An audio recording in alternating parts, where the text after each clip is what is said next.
Well, welcome to the gathering. It's so good to have all of you in this space. I have to just start off by saying I have a new appreciation. I mean, I've gone to a lot of conferences. I don't really think about it. I just go in and do it. I have a new appreciation for any of you who've ever had to host a conference. You're awesome. You're my new hero. So I want to thank all of you so much for being here. I know it takes time, energy, money, resources, pastors, church leaders. I know there's no week is ever a great week to miss a couple days of work because it's all just waiting for you when you get back, right? I mean, and so I don't take any of that lightly that you're here. We're really grateful for it, and I'm excited about what the next 2 days can mean, not just for you, but for our churches and the churches that we serve. And I want to talk about kind of why I think this time and space is so important. I think what broadly we have in common is that there's a lot of churches in this room that have a hope to be both evangelical in the best sense of the word, and I'll talk about that, and also inclusive in welcoming even more people to the gospel.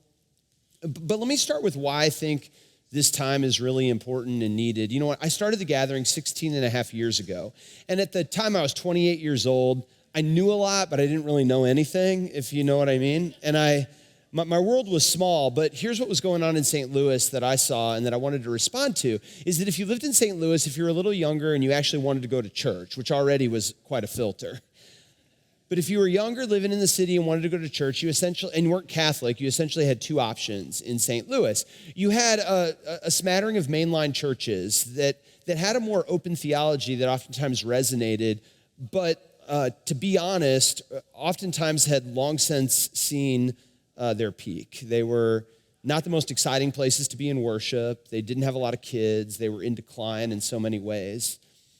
Or you could go to one of the couple of evangelical conservative churches that were in town that had really exciting worship, great kids ministry. A lot of your friends were going there, but they had a theology that wasn't really in line with where you were, and you had to make this choice of where do I go to church? And more people were opting to sort of set their beliefs aside maybe, or be willing to compromise on beliefs to go to a church that was compelling, that was exciting, that was experiencing some growth. And we sort of looked at that and said, people shouldn't have to make that choice.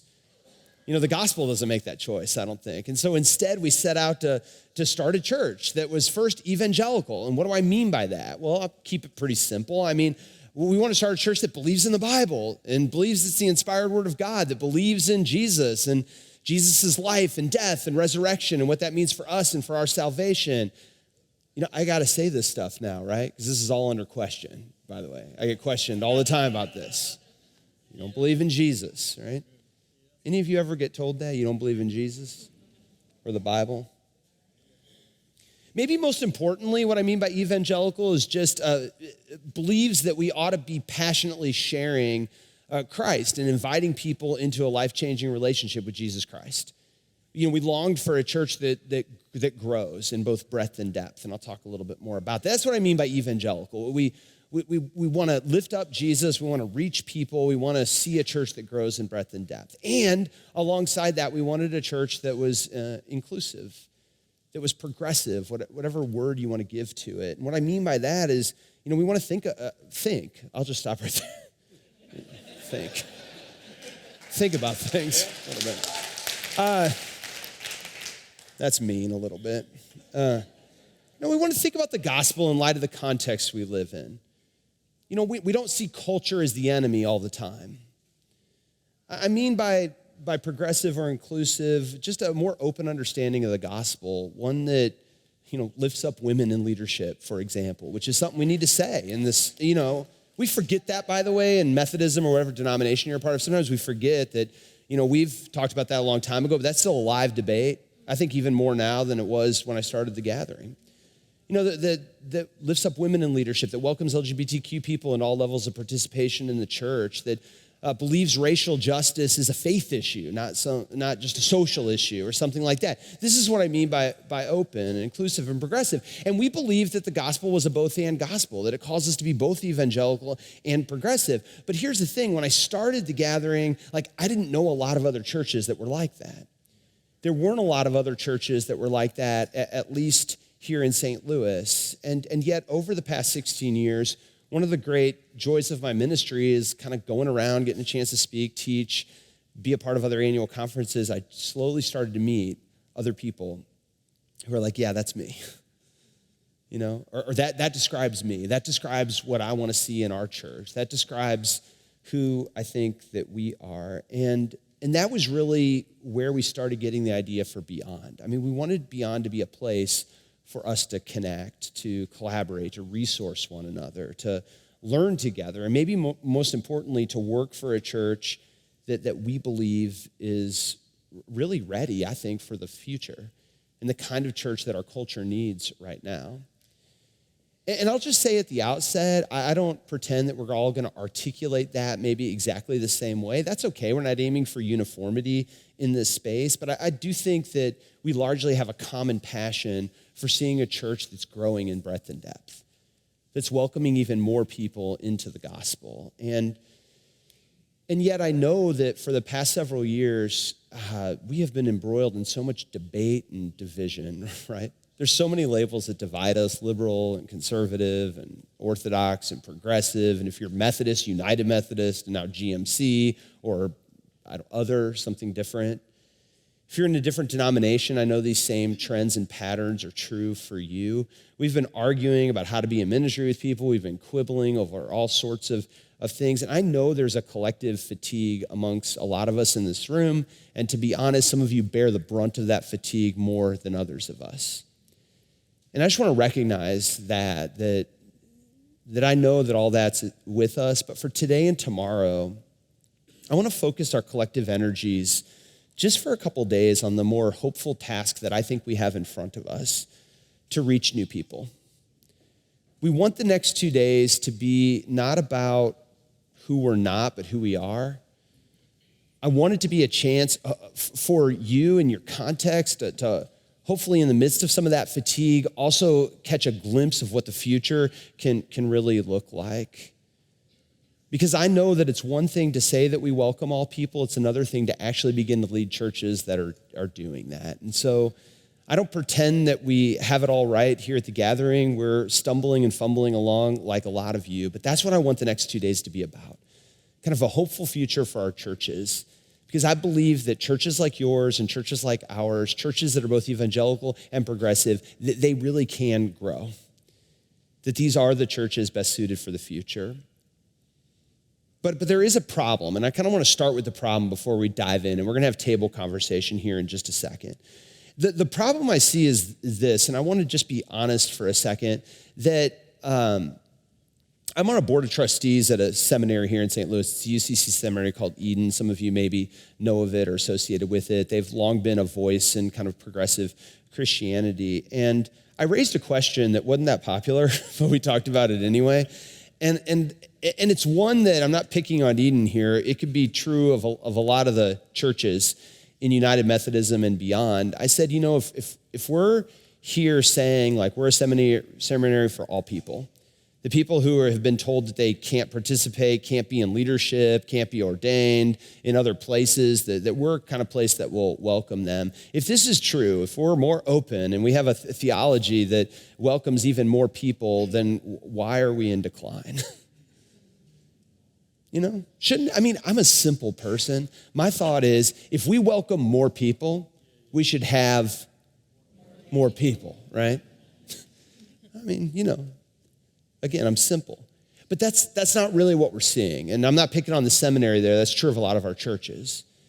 I think this is a question that we have to grapple with. If we say to ourselves, we want to welcome more people. We want more people to be welcomed into leadership. We think more people can be part of our ministries and lead in ministries. We think more people should be able to come to the church and be discipled in this place. If we believe those things, then why are so many of our churches like that struggling and in decline? And that's the question that I want us to tackle over the next 2 days. What can it look like to point ourselves back on the task of not only talking about welcoming people, but actually becoming more effective in doing it? How can we see our churches grow again in breadth and depth? And so to do that, we're going to talk about a word that is not all that popular, but that I think should be, and that word is evangelism. Because I don't think we should cede that word to other traditions within Christianity, but that we need to sort of reclaim what it means to have a progressive understanding of evangelism and the evangelistic task. How can we as progressive churches once again sort of focus ourselves on the task of reaching new people? And so that's what I want to talk about just as we get started. That's, I think, broadly what we're going to be talking about over the next 2 days. I define evangelism really simply. I think of evangelism as like hospitality to people who aren't here yet, you know? And so how do we talk about evangelism? To start, some of you may have been at this. A couple years ago, I was at Leadership Institute, Church of the Resurrection. David Brooks was there. I don't know if any of you were at that event. David Brooks, if you don't know, is largely considered a conservative writer, opinion contributor for the New York Times. And David Brooks, as of late, if you know anything about him, he's kind of turned more of his attention to the moral life, to questions of religion and faith and community and how to get creative with community. And he's even started to open up a little bit about his own journey with religion. That's what landed him talking to a bunch of United Methodists in the middle of the country, which I thought was weird that he was there, but it was great. And during an evening Q&A, Brooks talked about growing up in a Jewish family in New York City. They weren't really religious. He said he's been atheist most of his life, which was not a strange choice given his context as a New York Times writer living in New York. But he shared then that about 6-7 years ago, something began to change in his life. He talked pretty openly about his personal life and a divorce that he was going through, that led him to be more open to just traditions, especially spiritual resources. It led him to Christianity and to some people who were sharing things about faith that began to resonate with him. And then he talked about how eventually over a several-year period, his heart was changed, and he eventually claimed the identity of Christian. But he said something in there that really stuck with me. I had to write it down because it was just something that he said. But he said this, and I have it on a slide. He said, I came to understand that churches have what the country wants. If we could only talk with them in language that isn't off-putting. The public square has been abandoned for reasons I don't fully understand. And I thought it was great because this is not a guy who's been around churches very much, didn't grow up in churches. And what he gave as an example of this is he said, I was around people all the time who I later found out had a faith and had a deep well of belief about who God was, but I never heard them talk about it, never. And he said, what changed for me is he tells a story about being at some fancy pants Nantucket, party with a bunch of, smart people. And there were like 4 or 5 journalists and commentators who went up front, and people started asking questions at this party of them. And they were all asking questions. And then all of a sudden, somebody asked a question about faith. And he said, I don't really know how it happened, but somebody asked a question about faith. And one person started talking about the role that faith played in their life. And he's like, I had never heard, some of these people I've known for 2 decades, never heard them talk about that. And as soon as one person started talking about it, so did another, and so did another. And he said it turned into a 30-minute or more conversation about faith in public life. And he said, I was blown away talking about themes like forgiveness and joy and justice and reconciliation and deep themes that resonated with me. And he said, but what was so crazy is for 2 decades being in relationship with these people, I never heard them talk about it. And it just got me thinking about that line. The public square has been abandoned for reasons that I don't fully understand, is what he said. And I think the same thing. I think that we've largely abandoned our task of talking about and sharing faith in a compelling way in the public square for reasons that I don't fully understand and that I want to reclaim. Brooks then made the claim that at Yale, where he teaches, he said, 25 years ago, talking about religion was like acne for students, They had it, but they didn't want anyone to see it, he said. He said, but what's fascinating is you fast forward today, these are the kinds of questions students are asking. They're asking questions about what exists beyond the classroom, what exists beyond the here and now. Is there a dimension to reality that we can't fully see? They're asking questions like, who do I want to be and what do I want to do with my life? And what's my relationship to resources and money? And what do I want my life to stand for? And how do I want to be in relationship to other people? What's the best way to live? These are spiritual questions. And people are hungering for churches that are willing to engage them in it. We can't abandon the public square. It's so rich with possibility. And so today what I want to do is I want to just talk a little bit about evangelism. I want to talk about what it is.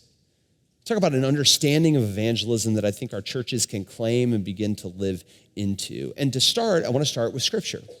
Surprise. And what I would like to do is I want you all to get ready to talk at your tables, because here's how we're going to start. I'm going to read a passage. It's a passage I love. It's out of John chapter 1, and I think it's a passage all about evangelism. We're going to spend all our time just playing in this text. But before I start talking about it, I want you to talk about it. So I'm going to read John chapter 1. I'm going to start in verse 31. And you can find it. You can also follow along if you want. You can read it again at your table if that's helpful. But I'm going to read it to you. And here's what I'd like you to talk about at your tables. I want you to just spend some time talking about kind of what does this passage say about evangelism? If you just listen to this passage, what does it say about evangelism and the evangelistic task, okay? So I'm going to read it to you, and then I want you to take some time to talk at your tables. I'm going to start in verse 35, actually. This is John chapter 1, verse 35. It says, the next day, John, this is John the Baptist we're talking about here. It says, the next day, John again was standing with two of his disciples, and as he watched Jesus walk by, he exclaimed, look, here's the Lamb of God. The two disciples heard him say this, and they followed Jesus. When Jesus turned and saw them following, he said to them, what are you looking for? And they said to him, Rabbi, which is translated means teacher, where are you staying? As an aside, let me say something about this. If Jesus ever asks you, what are you looking for? Be ready with something better than what these guys had. I mean, you can tell it took them by surprise a little bit, right? If Jesus were to ask your church today, what is it that you want me to do for you? That's another gospel question. What are you looking for? Do you have an answer for that? What is it that you really want? Don't fumble around with where are you staying? The Drury Inn out there on the, I don't know where y'all are staying. Where are you staying? He said to them, come and see. They came and they saw where he was staying, and they remained with him that day. It was about 4:00 in the afternoon. One of the two who heard John speak and followed him was Andrew, Simon Peter's brother. He first found his brother Simon and said to him, we found the Messiah, which is translated anointed. And he brought Simon to Jesus, who looked at him and said, you are Simon, son of John. You are to be called Cephas, which is translated Peter. That was day one. I'm going to continue. Now it's day 2. The next day, Jesus decided to go to Galilee. He found Philip and said to him, follow me. Now Philip was from Bethsaida, the city of Andrew and Peter. And Philip found Nathanael and said to him, we found him about whom Moses and the law and also the prophets wrote, Jesus, son of Joseph from Nazareth. And Nathanael said to him, can anything good come from Nazareth? I always make a joke here about, Nazareth, but we're from all over the place, so I don't want to make any jokes. But, how can I know that place. Believe me, the Savior of the world is not from Nazareth. Philip said to him, come and see. When Jesus saw Nathanael coming toward him, he said of him, here's truly an Israelite in whom there is no deceit. Now Nathanael asked him, where did you get to know me? And Jesus answered, I saw you under the fig tree before Philip called you. And Nathanael replied, Rabbi, you are the Son of God. You are the King of Israel. And Jesus answered, do you believe because I told you that I saw you under the fig tree? You will see greater things than these. And he said to them, very truly I tell you, you will see heaven open and the angels of God ascending and descending on the Son of Man. All right, so what does this passage teach us about evangelism? What does it say about evangelism? Well, the first thing I take right away from this passage is that evangelism is fundamentally invitational. It's invitational. It's about invitation. This should be great news, by the way, for you and your congregation, because guess what? One of the top things people will say, if you say, hey, we're gonna talk a little bit more about evangelism, immediately there will be some objections. And one of the objections is, I don't feel like I'm equipped to do evangelism, right? I don't know enough about the Bible. I'm not a theology expert. I don't know enough about Jesus. They might ask me a question that I don't know the answer to. And I'm here to tell you, you don't need any of that stuff to do evangelism. Sometimes I think we complicate this too. We think before we can send people out to think about invitation that we have to train them and all. You don't need any training to do this, by the way. You know all you need to do evangelism really well? To do invitation well, you only need two things. You need something you're excited about, and you need some friends. That's all you need. So the fact that evangelism is not conversion. I think somewhere along the line we got this idea that what it means to do evangelism means to take somebody from nothing to Jesus in like under 10 minutes while you're standing at their front door, right? That's not what evangelism is. Evangelism is fundamentally invitational. It's inviting someone into a relationship with somebody that we think can change their life. And all you need to do evangelism, no special training, you just need something you're excited about and some friends. And I often tell people around here, invitation is easy. Think about it. Think all the times in your life when you invite somebody to something that you're excited about, right? You see a movie or you go to a restaurant that was really great. It's easy to talk to somebody about it and say, hey, you should go check it out. If you go to a concert or listen to an album or read a book that you love. I mean, people post books. I'm so impressed with all the books that y'all read. You post them. Look how many I read in January. If you want to borrow one, you're welcome to borrow it. I mean, when we're excited about something, it's easy for us to talk about it. Well, the same thing is true in church. Evangelism just starts with invitation. It starts with a willingness to invite people to come and check something out that we're excited about. Now, it brings up a good question. If people aren't inviting, guess what it usually means? It usually means they're not excited. Or a deeper problem, it's been a long time since they themselves have had a profound experience of Jesus, which could be a whole nother talk, just to make sure that our experiences of Jesus are not all past tense experiences. 15 years ago at camp one time, Jesus did something cool in my life. But when people are excited about what's happening in their life, it becomes natural for them to invite. Some of these statistics are 15, 20 years old, but I think they hold up really well. Tom Rainier did a big study on some of this stuff. And 85% of people who end up in church come because of a personal invitation from somebody. This is not complicated. This is not extensive marketing. It isn't being a master at Twitter or Facebook or Snapchat or whatever else, TikTok. It's not billboards and a bunch of money that you have to put out there. I mean, there's strategies and things that you can do with some of that stuff, but 85% of people who find themselves in church come because somebody invited them. It's just that simple. We see this right here in the story, by the way. Did you notice that about the story? Did you talk about this at your table? It's just invitation. I mean, in 2 days, there's 5 invitations that I can count. John invites 2 people, Andrew and somebody that we don't know the name of. Andrew invites his brother Simon. That ended up being a big invite, by the way. Every once in a while you hit on somebody who says yes, and you're like, now this person's going to do something in the church. That was Simon, right? Simon, I think, ended up getting Philip to come check out Jesus because it says they grew up in the same town, a detail we shouldn't overlook, that Philip was from the same hometown as Andrew and Simon. They probably all grew up together. He said, you ought to check this guy out. And so then Philip got the invite. Philip invited his skeptic friend Nathaniel. Any of you have a Nathaniel in your life? We'll talk about the skeptics. They're my favorite. But there's 5 invitations in 2 days right there in the story. But I think what I think is so important is just reminding our people we don't bear the full brunt of converting anybody to anything. This is not about obligation, trying to get people to do something or believe something or come to something. It's not about obligation. It's simply about invitation. I joke around sometimes that we have to learn how to invite somebody to something. I mean, we don't always do this well. Pastors, we do a lot of announcements, but we don't do a lot of invitations. I say the difference between an announcement and invitation is this. An announcement is, hey, I go to this church. It's really great. I love it. I think you might really enjoy it. You should come sometime with me. That's an announcement. An invitation is something that you have to say yes or no to. That's my definition of an invitation. It's something that requires a yes or a no. So, hey, I go to this church. I think you might really find it meaningful. Would you be interested in coming with me this Sunday? That's an invitation. So invitation, evangelism just starts with invitation. All it requires is something that you're excited about and a few friends. Second thing we learn from the story about evangelism is that it's relational. And this is good news also, because the second objection I get every time is if I start talking about evangelism, people say, I don't like talking to strangers. Do any of you people say, I don't want to go knocking on doors? We always think it's knocking on doors, right? don't go knocking on doors. That's weird. I mean, maybe eventually, but don't do that down here in St. Louis. Start knocking on people's doors. It's a little weird.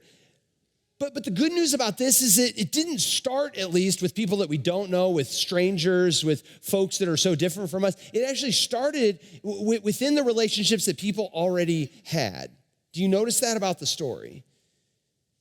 And what I think is so important for us to notice, and this is important for those of us inside the church, the reason people said yes to the invitation had nothing to do with Jesus or in your church. It has nothing to do with the church. People do not come to church typically because of Jesus. I know that sounds really crazy. They didn't come in this story because of Jesus. Why did the people in the story decide to come check out Jesus? Because someone they know and trust said, I think you should check this out. I think you might find it meaningful. They came because they trusted the person who invited them. Going back to that same study, I find this statistic still shocking today. 82% of people who don't go to church are somewhat likely or likely to try it if someone they know invited them. Think about that. 8 out of 10 people. Now, there are 2 out of 10 that aren't interested. They're going to write it off. But 8 out of 10 people are not opposed to going to church. It's actually the fact that they don't know anybody. If somebody they know actually is willing to extend the invitation to them, they'll try it out. And I think this is really important for us to know. People accept the invitation, not because of who Jesus is, at least not at first, because they haven't met him yet. They do it because they trust the person who invited them. I think this raises a few things that we ought to be thinking about. Now, one thing people will say to me when I say this is, well, Matt, what happens? I think all my friends already go to church. Do you know what I say to that? Yes, please. And get some new friends. I mean, that's weird. If all your friends go to church, I mean, not that many people go to church. You got to get out a little bit and get some new friends. But the second reason that they won't invite friends, and this one's a little bit more serious, the second reason they won't invite friends, and I uncover this when I talk to lay people, is they'll say something like this. I tried inviting a friend once in 1987, and they came, and it was terrible that day. We had the United Methodist men up there. No, I'm just kidding, Methodist men. I love you.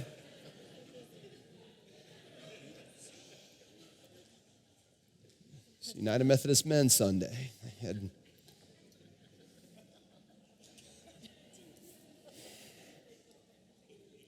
Are there United Methodist men out here? Did I just offend? Are you yeah. I know you, though. I think you get the joke. They're not the most compelling. Yeah. You heard it from the source. He said the services are not that good. He granted that. No, but this is really serious. When people actually take the risk to invite somebody, what they're doing is they're putting their reputation out on the line, right? They're saying, trust me, I think this is something that you might find really interesting. Pastors and church leaders, this ought to be a burden for us a little bit. I mean, I think about this actually a lot. Every time I stand up to preach, and I get it, weeks get busy. Sometimes you have all the energy in the world to write a sermon. Sometimes you don't. But every time I stand up here to preach, I remember that today might be the day that someone's friend said yes. I don't care if the bishop shows up or whoever show up. What I care most about is the friend who finally said yes today. And every single Sunday, even the Sundays that you think are write-off Sundays or low attendance Sundays or Sundays that don't matter, every single Sunday in this space, somebody's friend finally says yes. And sometimes they'll tell me about it. Man, my friend's coming next week. I've been asking him for 3 years, And the subtext of that is what? Don't suck, right? Don't screw this one up. They finally said, yes, we have to remember that when people actually take the chance to invite their friends. Now, conversely, if they invite their friends and we don't show up for that, we don't take this moment seriously enough to honor the fact that they risked their friends, they won't do it again. They won't do it again. Most people are one and done. If they invite and they get burned, they won't do it again. But I think it's so important that we remember that it's relationships. This starts in the context of the people you know. And so I tell folks all the time here at the gathering, just think about the people that are around you, not just your close family and friends, but your acquaintances, your coworkers. There's more people than you realize who look at you, that are interested in you, that are curious about what you're curious about, that respect you or would listen to you. There are a lot of people in your life for whom an invitation from you would carry weight. and they would be willing to try something, not because of the something, but because you're the one who invited them. So evangelism is relational. I think what it says to us as pastors and church leaders, because we get bad about this, is, are we cultivating relationships with people who don't go to church? Have you cultivated a relationship in which you've been able to invite somebody? When's the last time you invited somebody? There was a guy, and by the way, this takes time. There's a story I love to tell here at the gathering about a guy who goes to church here named Chris, and Chris is somebody that I knew for 8 years. He was an alcoholic. He came usually once a year with his mom. He was hungover. He'd sit in the balcony. And for whatever reason, we kind of hit it off, and I'd check in on him from time to time. His dad ended up dying. I remember getting together with him and saying, you have kind of two choices you can make right now. In the wake of your dad dying, you can decide that you want to do life differently, or you can use your dad's death as a reason to completely F up your life. And he promptly chose to F up his life for a good year, but then came back 8 years roughly after I first met him. And he started coming to church, and I thought I'd let him share just a little bit of his story. Check this out.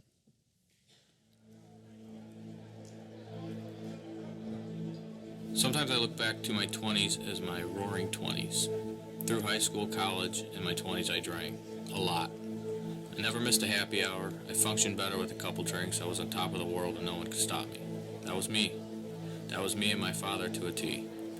In May of 2012, when I was 28, my life changed forever. My best friend, my brother, my father, my life passed away suddenly from a heart attack. He was just 54. I've often said before that I would have followed him through the gates of hell. So when he died, I died. So I thought. I drank harder than I ever had before. I didn't care, and I was just waiting until my time was up, and I could be back with my old man. I listened to pleas and cries to get help, in one ear and out the other. I didn't care. Doctors, friends, family, sisters, my mother, they all exhausted themselves trying to get me to seek help. I wasn't going to do it, but then I did. For some reason, I did. On March 25th, 2014, I checked into rehab. That was my moment with God. There's no getting around that. The staff took all my belongings, left me in my room with nothing but the hospital scrubs that they gave me at check-in, which didn't fit. It was then that I prayed. I mean, really freaking prayed. I cried, prayed, I cursed, prayed. The next morning came and I was awoken by a nurse asking me to come to breakfast. That morning I felt a peace come across me that I still have a hard time articulating. I just knew it. I knew that God took me to this place of peace that evening and had a heart-to-heart with me that I'll never forget. I just made it to my 2-year sober mark and I haven't looked back. My relationship with my family is stronger than ever. I get to watch all of my nieces and nephews grow up without the shame of being the drunk, lawless, what-not-to-do uncle. I sleep at night. I've been able to help others who have fought a similar battle. I, for once, think about God throughout the day as opposed to just when I'm doing something questionable and screwed up. I now make wiser, heartfelt, good, conscious decisions. I've completely minimized the guilt I've lived with for far too long. I can now handle personal grief much better. To say I'm grateful for how God has saved me through my mother, sisters, family, and friends is the understatement of a lifetime. And also through this church. I cannot say enough how thankful I am for the gathering, the people, the pastors, the core groups. They've all been my blessing from God. And for that, I'm eternally grateful. My name's Chris, and this is my comeback story. I just share that because Chris was someone I was in a relationship for 7 years before he finally accepted the invitation, but he ultimately did it because we had a relationship of trust. And I just say, even those of us in the room, are you cultivating relationships in which you can offer an invitation? Are you doing that work? Evangelism is invitational, it's relational. Third thing, I think the scripture teaches us that evangelism is Christological. And by the way, that's a fancy word for it's about Jesus. We use a lot of fancy words in seminary. So if Christological means that it's about Jesus. Evangelism is fundamentally about Jesus. Now, the reason I think this is really important is because invitation and relationship isn't enough. Evangelism at some point has to lead people to Jesus. We see that in the story. Every single time people were inviting, what were they inviting people to? They were inviting people to check out Jesus. Come and see, come and see, come and see. Come and follow, come and watch, come and learn from this guy. Now, I actually think a lot of our churches, particularly Methodist churches, we're pretty good at inviting people to certain kinds of things. But what we're not always great at is inviting them to Jesus. And what I mean by that is we've gotten pretty good over the years at kind of programs and ministries and all sorts of things, like, trunk or treat and the Easter egg hunt and all sorts of cool things that we do through our churches. And that's not a bad thing. We invite people to check out those things, but we don't always get them the next step, which is to invite them into an interaction with Jesus. And it's Jesus that fundamentally changes people. I think we have to recover a sense that just participation isn't enough. Them coming back or getting involved in something isn't enough, that we have to get them into a relationship with Christ. And what I think this points to is the fact that evangelism has to lead to discipleship at some point in our churches. We have to have a process by which we take people who actually accept the invitation and lead them towards Jesus. There has to be this kind of process. Here's what I lament. I lament groups sometimes that get together for years and years and years and years, but don't know any more about Jesus at the end than they did at the beginning. I'm not trying to be mean, but my first appointment, I remember I went into a Sunday school class, and the Sunday school class it was like one of those Sunday school classes where it was just someone's name, It had been around for a long time. This person started the Sunday school class 70 years ago. Some of the people have been in it for decades. I remember going in there, and I was so glad to be there. I asked a person to pray, and the person looked at me like, "You want me to pray?" I said, "Yeah. Do you mind praying?" They said, "I don't like praying out loud." Do you have anybody like that in your church? Doesn't like praying out loud? Now, this is a totally normal thing for someone who's new to church and not around church. That's a totally normal thing if it's your first year or two in church. If you've been around 4 decades in the church, maybe you ought to, somewhere along the line, tried praying in the 4 decades. Right? And here's the thing, is I think we've considered for too long participation enough, but even in some of our Sunday school classes, I'll put it really simply, it's not enough for the church to be a mission and community. It has to be a community and mission. And I think this is really important. We're not just a mission and community. It's not enough to say, just come and we'll all be together and we're going to form friendships, and it's primarily about relationships. But instead, what we're called to be is a community in mission, a community of people who are seeking to grow in our relationship with Christ and then begin to serve the world out of that relationship with Christ. We have to have people get into a relationship with Christ because it's Jesus who changes people. It's not a club, it's not a ministry, it's not a group that we get involved in. It's Jesus that fundamentally changes the hearts of people and causes people to look at the world differently and begin to change the world.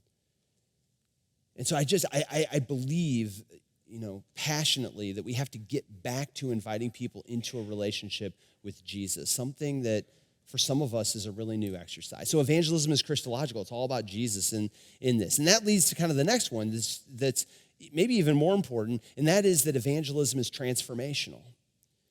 Evangelism is transformational. My favorite character in the story is Nathaniel, right? The skeptic. I love this guy because he comes, here we are in a few verses, Nathaniel comes and he is totally skeptical that Jesus is going to have anything to offer him, right?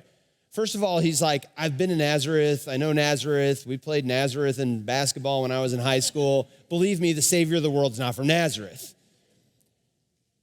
He does not believe in Jesus. And then we see that in a few verses, his life is absolutely uprooted when he comes into an encounter with Jesus. Jesus says, I knew you before you said anything at all. Nathaniel's blown away. He's like, how did you get to know me? By the way, I love what Jesus says to him first. As soon as he sees Nathaniel coming, he says, now finally, here's a person, an Israelite, in who there's no deceit. I love this. Jesus doesn't criticize him. He doesn't judge him. He doesn't make fun of him. He doesn't say, you ought to believe more. Why are you so skeptical? Instead, he just embraces Nathaniel. Finally, here's somebody who's going to shoot straight with me. We ought to have the same attitude, by the way, I think, towards skeptics in our church. I think sometimes we're nervous, scared, judgmental towards people who aren't Christian. It's funny that we expect people who come to church to be Christians already, or to act and look like Christians. I remember I had a small group leader one time. They said, Matt, we have like 5 new people in my small group. I said, that's great. He said, these people are a mess. You should hear what they do and what they talk about. And I don't even think they feel bad about it. They just talk about the stuff that they do. I said, well, who did you think you were going to get? They're brand new. Like, part of our job is to help them get to know Jesus and to allow Jesus to change their lives, but that takes time and patience. I mean, Jesus didn't turn Nathanael away because he was skeptical and questioning and kind of aggressive. Instead, he said, finally, here's a person who's going to shoot straight. By the way, I love skeptics because I think they're the most honest in some ways. This doesn't make sense. I think that's BS.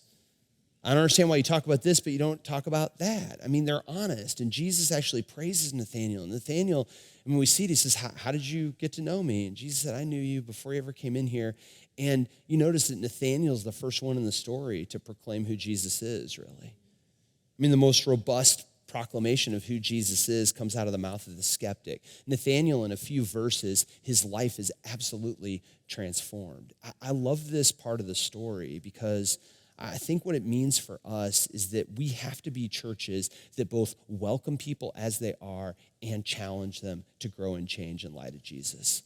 And I find too many churches are good at one of those things, but not the other, right? Like, I know churches that are all about change. I mean, they'll tell you all the ways in which they think you need to change and all the ways that you need to change in light of Jesus, but they're not very welcoming, especially don't welcome people as they are. I also know churches on the flip side who are all about welcoming people just as they are, but they never quite get around to where is it that Jesus wants our life to change. But I think it's so important that evangelism fundamentally leads to changed lives, because it's when we see the lives of people change, like that story that Chris just told, it's when we begin to see transformation in people's lives. I mean, that's what people are seeking.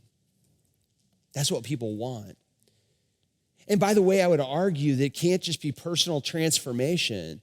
People have to begin to see that the church is also a transformation agent in the world. I mean, I think it's so important. I'm just going to read a quote because I think when it comes to evangelism, there's so much more that needs to be said, but I think this gets at how holistic evangelism is. This is, by the way, from a book called Evangelism After Christendom. And it just says this: creative reconstructions of evangelism are being attempted today, and they succeed in expanding the church by adapting it to new generations that are put off by boring liturgies, irrelevant preaching, and stuffy pipe organ music. But while these reconstructions have triumphed in making the church more relevant to the tastes, expectations, preferences, and quest for self-fulfillment of both the unchurched and the de-churched, they have utterly failed to challenge the racism, individualism, violence, and affluence of Western culture. They in no way subvert an existing unjust order, but rather mimic and sustain it. Our greatest challenge is to find ways of practicing evangelism in a post-Christendom culture without at the same time playing by the rules of that culture. I could go on, but you get the idea that if people don't see that not only are personal lives authentically being changed in your church, but your church is also participating in actual transformation in the world, their BS detector goes off big time. Evangelism has to be about the transformation of people. We see it in Nathanael in this story. Not every story has to be a radical turnaround story like what we heard in Chris. I was reminded about another woman here at the gathering. She was a med student and then later a doctor at Washington University School of Medicine. Her life was really put together. She was very bright, she was very accomplished, but nonetheless, Jesus significantly transformed her life, and those stories matter. Check this one out.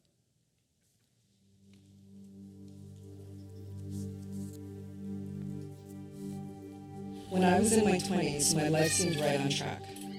I was in graduate school, I did volunteer work on a hotline, and I was a member of a church with supportive friendships and inspiring messages. But then I hit a period of struggle, where the volunteer work that was supposed to be something I did on nights and weekends became more compelling to me than my day job doing research. And when the scripture talked about compassion and justice, I was starting to feel like maybe it was telling me to leave my current life for something different. But it seemed crazy to walk away from the track I'd been on my whole life to pursue something I was so much less qualified for that I never planned to do. But one day I had this moment of suddenly realizing that belief in Jesus wasn't just an intellectual thing, but it was more like saying yes to this adventure of, I don't really know where it's going or where it leads, but I'm willing to follow. And I did end up leaving grad school, and I did follow that nudge. I'm now a physician that works with people who face poverty or discrimination or live in areas without a lot of resources. And I also advocate for new ways to deliver healthcare that include everyone. And I still don't feel entirely ready to do this work, and I still don't know where it will lead, but I haven't regretted taking that plunge. And my name is Elna, and that's my comeback story. I think what's really remarkable about Elna is she ended up moving back to her native Hawaii, where she's from, to work with Native Hawaiians who have very low access to health care on the islands and in communities where she grew up. She gave up a very prestigious job at Washington University where she was getting paid well and had a nice place to live and office and everything else, and moved back to do work in the midst of communities. Her life was changed by Jesus, and in turn, she was beginning to work for the transformation of the world around her. And friends, I lift this up because, it raises the question for us, are lives being changed? Do you see changed lives in your congregation? And if you do, are you lifting up stories of transformation? Evangelism is not just about inviting people into a relationship with Jesus, it's watching them be transformed and celebrating the stories of transformation that we see in people's lives. So evangelism is transformational.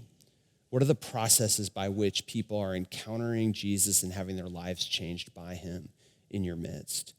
Fifth thing the story tells us is that evangelism is incarnational. I think this is really important. A lot of us know how the beginning of John starts. We read it at, Christmas maybe. In the beginning was the Word was with God, the Word was God. It's very, y'all know the rest of it, kind of, right? I mean, it's very poetic. It's beautiful. It's vast. It talks about how, the abstract, eternal logos. And then in just shy of 30 verses, this timeless, abstract, beautiful, philosophical, eternal logos, what happens to it? In 30 verses, it says, like in verse right before this, in 30:31, that the Word became flesh, and I like the way the Message puts it, moved into the neighborhood. That's what it says, right? The Word became flesh and moved into the neighborhood. The message of Jesus has to take on flesh and blood in our neighborhoods and in our context. This is about context. I mean, here we are in 18, 19, 20 verses. We go from the Word of God to this 30-year-old guy who's walking around in a particular place in a particular neighborhood. And what I think this means for us is, are we being creative and innovative enough to take the gospel that so many of us fell in love with at some point and figuring out how do we express it in the midst of this place for these people at this time? And I think this is important because there's finally beginning to be, and some of you are here in this room, really creative and innovative ways to come at ministry and church and new churches and inviting new people, and I think we need to be here for it. For too long, at least in the Methodist Church, we've been so tied to the methods that worked for us. And we think that those are the methods that need to work for other people. And friends, I just think it's so important that, especially those of us in the room maybe that are in positions of authority or power, that we are willing to allow creative and innovative ministries to begin to rise up in our midst. We have to figure out a way to be more incarnational about this ministry. Ministry is going to look different now than what worked for you. And it's really important that we let go of what worked for us in order to see what might work for new generations of people. I'll take it a step further. I'm always amazed at, when it comes to so-called progressive churches, we can be so open on matters of theology, but so dogmatic about matters of worship and order inside the church, right? We are some of the most conservative people when it comes to how we do worship or what color the hymnal is. I talked to one church, they said we use the red hymnal. I'm like, you realize it comes in other colors. I mean, it's not just, it's red, I know. Yours are red, but it comes in other colors, the same hymnal. We'll use the red one here.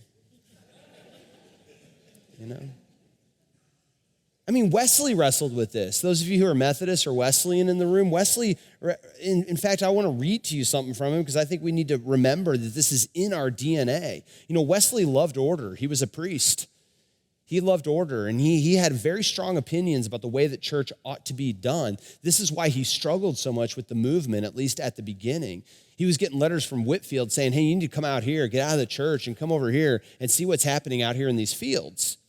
And Wesley did not like it. In fact, this is what he wrote on March 29, 1739. He said, I had been all my life till very lately so tenacious of every point relating to decency and order that I should have thought that the saving of souls almost a sin if it had not been done in the church. I mean, here's Wesley struggling with the idea that maybe what the Holy Spirit is calling us to do is something different from the decency and order that I've been taught. By the way, order is a big word right now in the United Methodist Church. It's about order.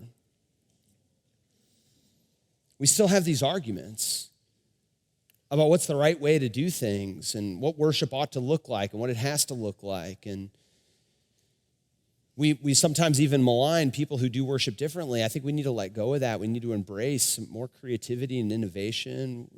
You know, our problem is not that we're too innovative right now in most of our churches. I'll let you know if we get out of, your problem isn't that you're throwing order out the window, I don't think. Wesley came around, by the way. It says that, the reason he ultimately came around is he cared so deeply about people who were never going to walk into the high steeple church that he served in London. They were never going to walk into that place. And he felt so deeply that the gospel ought to matter for them that he finally did something that was really against his nature to do. He went down to Bristol in England to a little mining community called Kingswood, and he was totally overcome when he got there. He writes about it, and it's really just a few days later on April 2nd. He says, at 4 PM, I submitted to be more vile and proclaimed in the highways the glad tidings of salvation, speaking from a little eminence on the ground, adjoining the city to about 3,000 people. I bet Wesley never preached to 3,000 people before this in his life. 3,000 people, it's incredible. And all he had to do was go out. I guess just one of the questions I want to ask you is your church doing anything to be more vile? Are you doing anything risky? Are you doing anything that you might get criticized for? Are you doing anything that feels like if this doesn't work, it might cost us something? Are you doing anything so big that if God doesn't show up, it's almost certainly likely not to pan out? Are you trying to be incarnational, to take this message that so changed our lives and figure out what's it going to take to share that with new generations of people? I want to share one last story here. And by the way, the testimony that I'm about to share does talk about trauma, some eating, and about thoughts of suicide. So I just want to give that warning. If any of you need to take care of yourself and not watch it, I want you to know that that's coming. But this story comes out of Bar Church. We started a church called Bar Church. Guess where it met? In a bar, yeah. I mean, it was kind of wild back when we started it. But we started in a bar, and people would ask me, like, well, what do you mean in a bar? Like, is the bar closed? I'd say, no, the bar's open. And they said, well, what about, what happens? Like, you mean people can order stuff from the bar? I'm like, yeah, the bar's open, and it's a bar. And they allow you to order stuff at the bar. And I mean, it was just like, what can they order, It was like soda and water. Well, some people it's soda and water. Other people it's not soda and water, it's other things, and they can order it all. But we wanted to start a church there. It was on Sunday nights. 2 of the former pastors of Bar Church are in the room. It was, at night on Sunday night. But what started happening is we started it right on St. Louis University's campus. Instead of expecting college students to constantly come to us, we thought, what if we just set up shop kind of in one of the most popular college bars on a Sunday night when people aren't there very much and starting to go to them. And it was extraordinary to just see people who never would have found their way into our church here begin to come to church there. One of those was a young woman named Lindy. Just listen to her story.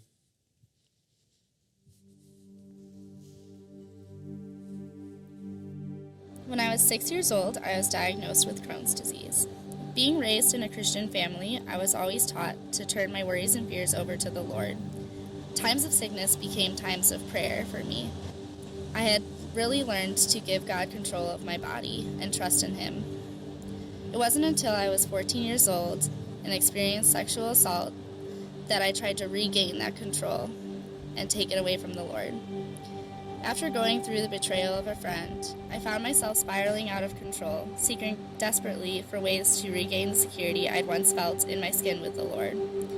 After drifting from the church and coping poorly with my feelings by experimenting with alcohol, drugs, self-injury, suicidal thoughts, poor friend and boyfriend choices, I couldn't figure out what was wrong with me. I felt shame, guilt, and an utter sense of loss. Despite numerous retreats and attending youth group throughout high school and college, and literally writing down my shames and fears on stones and throwing them into water and writing them down on paper and tearing them up, these therapeutic activities were not what I would say brought me back to God. It has been over 7 years of a gradual change in my heart, back to feeling worthy, back to letting God take control of my body again, back to healthy relationships and healthy lifestyle choices. I have been made new in the Lord, and it wasn't an overnight process. I'm not done being made new because I asked God to consistently come into my life and retake control every day. The promise that our story isn't over and that God has a plan has given me the peace of mind and heart to give him back the control that I desperately tried to cling to without him. My name is Lindy, and that's my comeback story.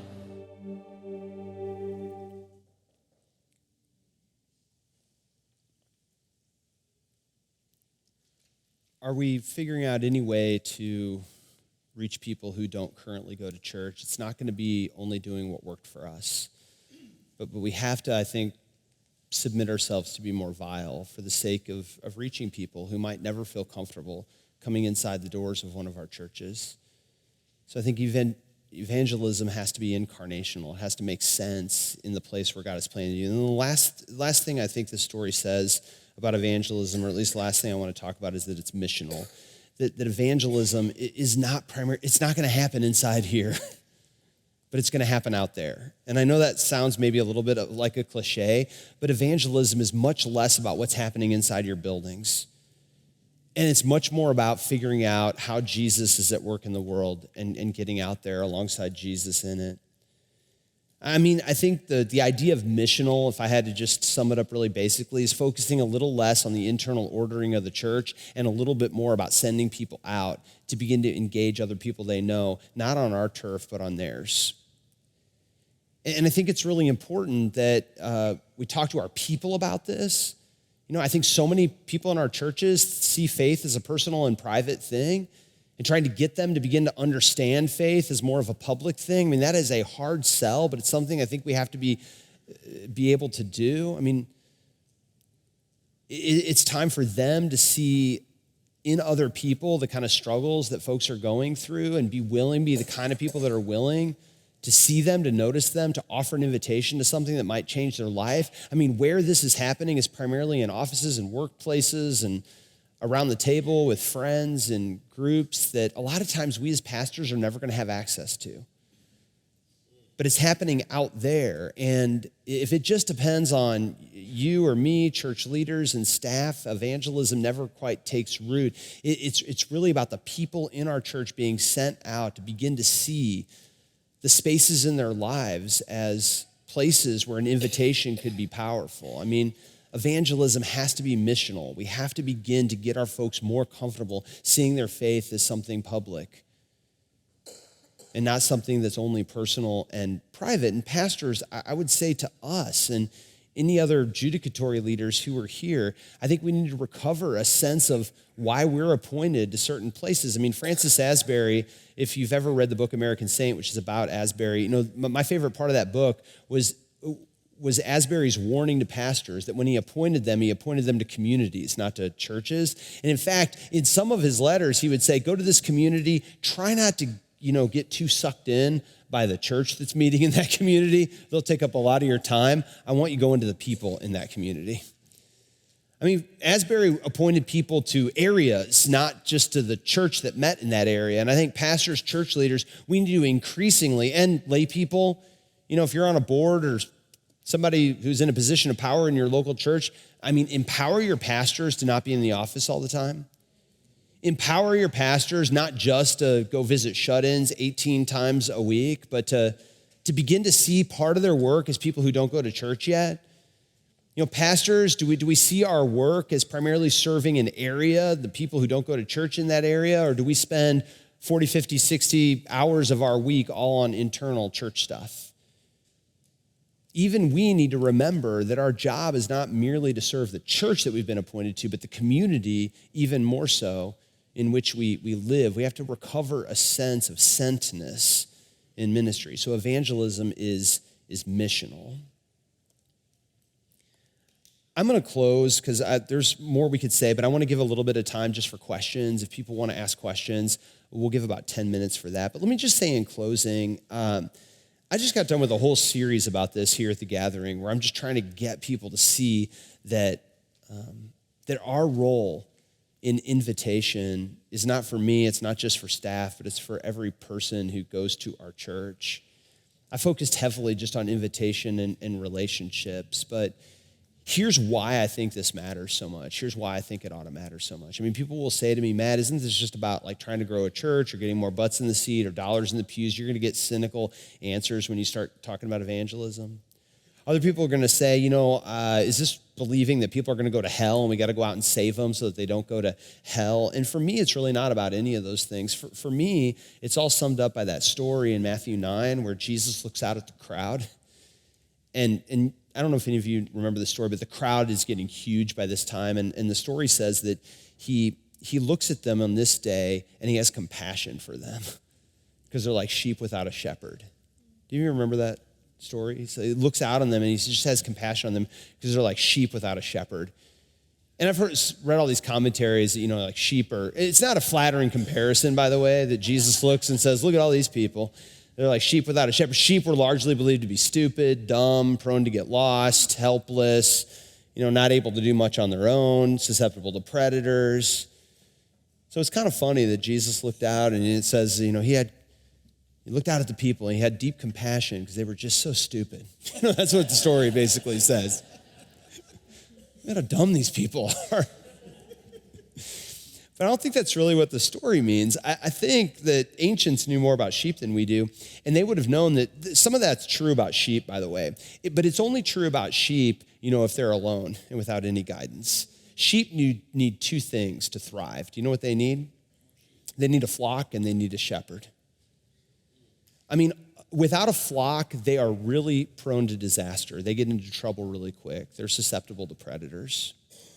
Without a shepherd, it's hard for them to get where they're going. They get lost. Sheep may be dumb, they may be stupid, they may be all that. But I think what Jesus was really saying is sheep aren't meant to navigate the wilderness without a flock and without a shepherd. And here's where I think he was going with that. He said, people, he looked out at the crowd, he had compassion on them for they were like sheep without a shepherd. I think what Jesus saw is there's so many people around us. So many people, I would say everyone around us, they may not go to church. They may say they don't care about church. They may never talk about religion or Jesus. They may be the last people that you ever think would step foot in a church. But if you could pull back the curtain, I think everybody around us is actually struggling with deeply spiritual questions. They're asking questions like, what am I supposed to do with my life? And what do I want my life to count for? What are my values? What's my relationship to money and possessions? Who do I want to be in relationship with? And how do I want to be in relationships? What do I do when I've screwed up? How do I find, healing in my marriage? How do I be the best parent that I can? Because I'm not exactly sure how to raise my kids. What do I do when I've really hurt other people? Or what do I do when people have hurt me? I mean, I could go on and on. These are spiritual questions. Guys, these are spiritual questions. And most people all around us, even right now, are asking those questions, by and large, all by ourselves, without a flock, and without any guidance outside of ourselves, without a shepherd. And meanwhile, we have a Jesus who says, come to me, all of you who are so weighed down and carrying heavy burdens, and I'll give you rest. I can give you help. I can teach you about forgiveness. I can help heal you in body, mind, and spirit.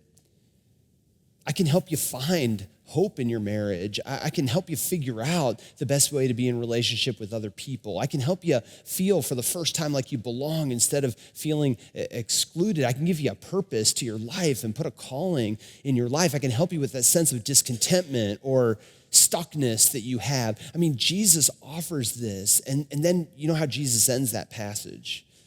Some of you remember, he says, he looks out He had compassion on them for their sheep without a shepherd. And then he said to his disciples, he said, the harvest is so plentiful, but the workers are so few. And then he does something that a friend of mine always points out to me. He prayed. He said, we should pray about this. Just plead with God that he would raise up people ready, harvest hands. Just pray that there'd be more of us that are willing to see people for what they're wrestling with, meet people where they are, welcome people as they are, invite them into a relationship with someone that we think can change their life, let go of outcomes and just invite them to experience Jesus. The harvest is so plentiful all around us. And ultimately, friends, I say that because I think that's what gives our churches hope. I don't want to pretend like it's easy or that all of us are in easy situations. I know there's struggles, there's logistical realities, there are things that are really hard. Growth is not an easy thing, but I do know this. People all around your church right now, in your life, in the lives of people who go to your church, they are wrestling with deeply spiritual questions, and most of them are doing it all by themselves and without any wisdom outside of themselves. And the great joy, I think, of my life and our life is that we get to be the kind of people who invite them to do that life, not alone, but with a flock, not without guidance, but with a shepherd who has absolutely changed our lives and can change their life as well.